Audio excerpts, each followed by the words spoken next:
اهدنا الصراط المستقیم۔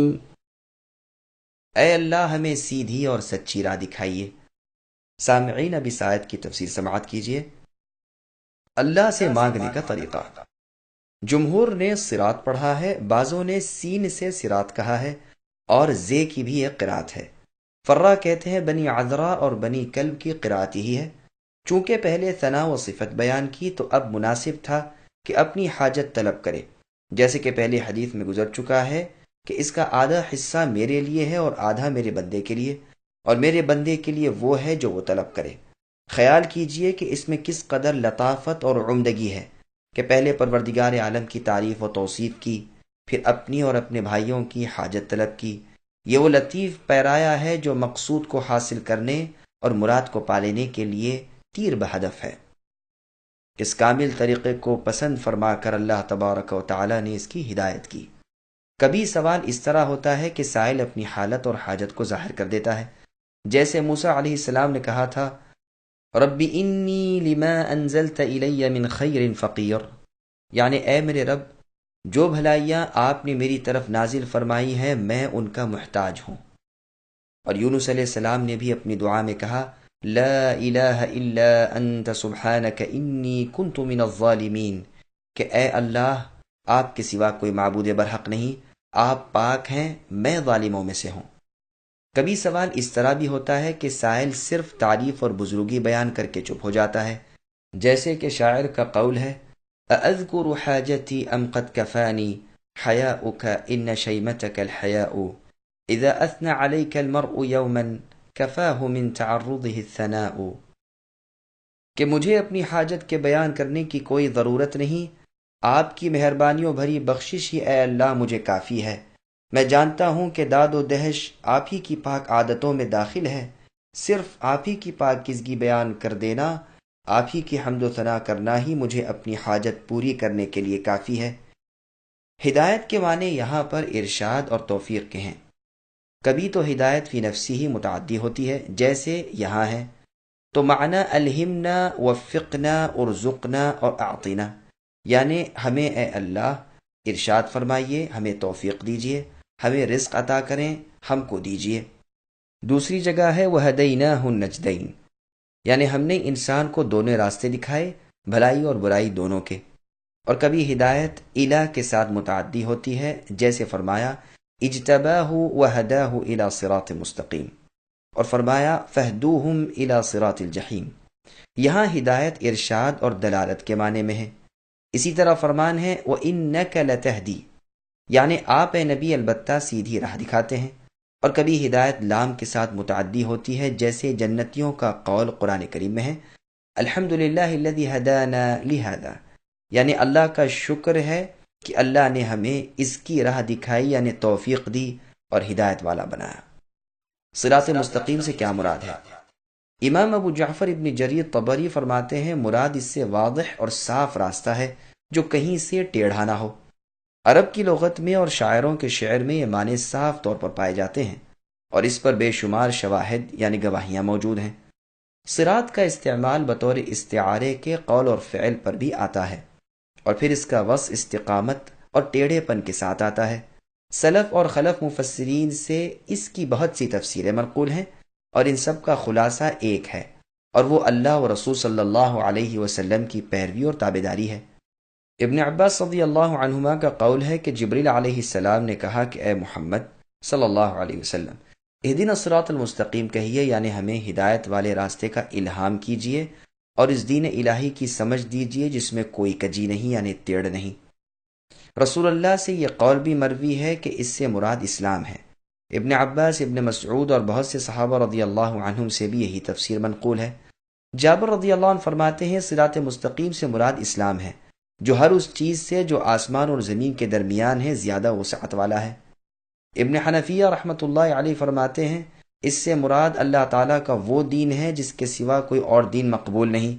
عبد الرحمن بن زید ابن اسلم کا قول ہے کہ صراط مستقیم اسلام ہے۔ مسند احمد کی ایک حدیث میں مروی ہے کہ رسول اللہ صلی اللہ علیہ وسلم نے فرمایا اللہ تعالیٰ نے ایک مثال بیان کی صراط مستقیم کی کہ اس کے دونوں طرف دو دیواریں ہیں، ان میں کئی ایک کھلے ہوئے دروازے ہیں، اور دروازوں پر پردے لٹک رہے ہیں۔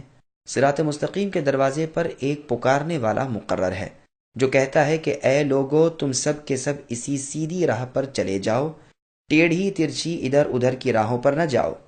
ایک پکارنے والا اس راستے کے اوپر ہے۔ جب کوئی شخص ان دروازوں میں سے کسی کو کھولنا چاہتا ہے تو وہ کہتا ہے کہ خبردار اسے نہ کھولنا، تو اس راہ سے الگ ہو جائے گا اور صراط مستقیم سے ہٹ جائے گا۔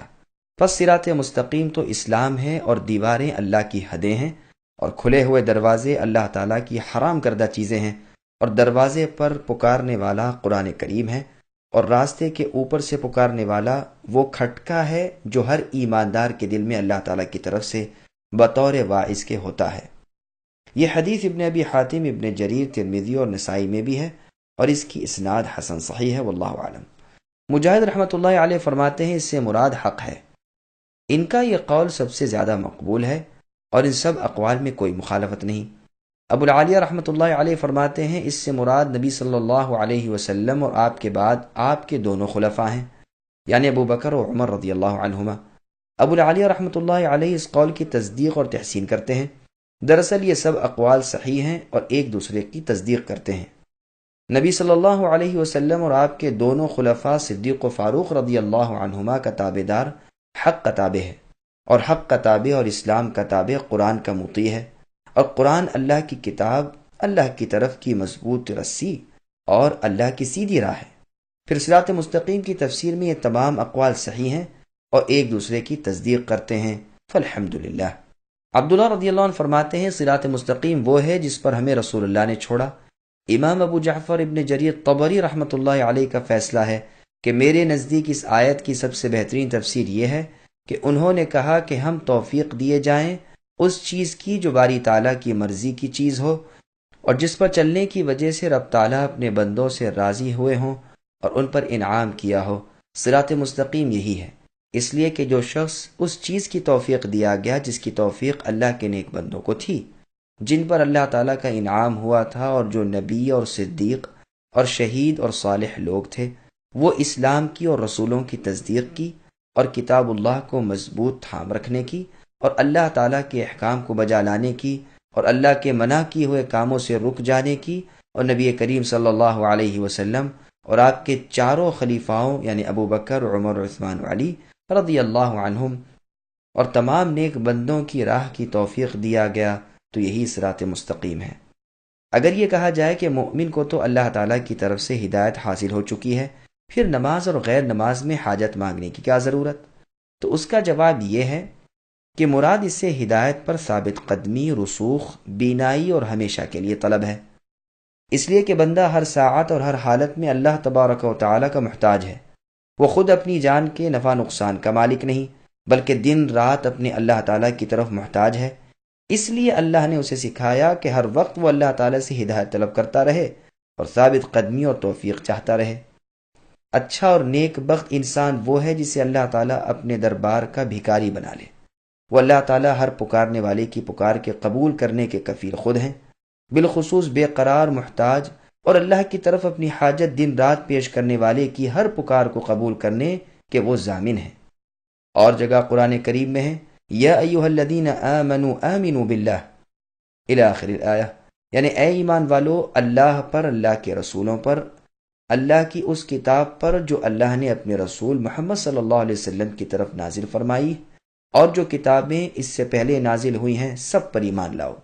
اس آیت میں ایمان والوں کو ایمان لانے کا حکم دینا ایسا ہی ہے جیسے یہاں ہدایت والوں کو ہدایت کی طلب کا حکم دینا۔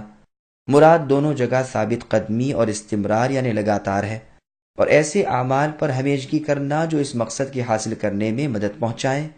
اس پر یہ اعتراض وارد ہو بھی نہیں سکتا کہ یہ حاصل شدہ چیز کا حاصل کرنا ہے، واللہ اعلم۔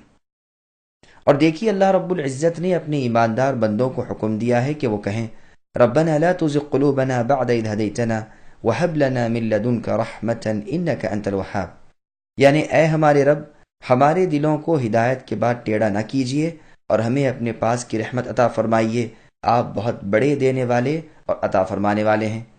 یہ بھی روایت ہے کہ ابو بکر صدیق رضی اللہ عنہ مغرب کی تیسری رکعت میں سورہ فاتحہ کے بعد اس آیت کو پوشیدگی سے پڑھا کرتے تھے، پس اہدنا الصراط المستقیم کے معنی یہ ہوئے کہ یا اللہ ہمیں صراط مستقیم پر ثابت قدم رکھیے اور اس سے ہمیں نہ ہٹائیے۔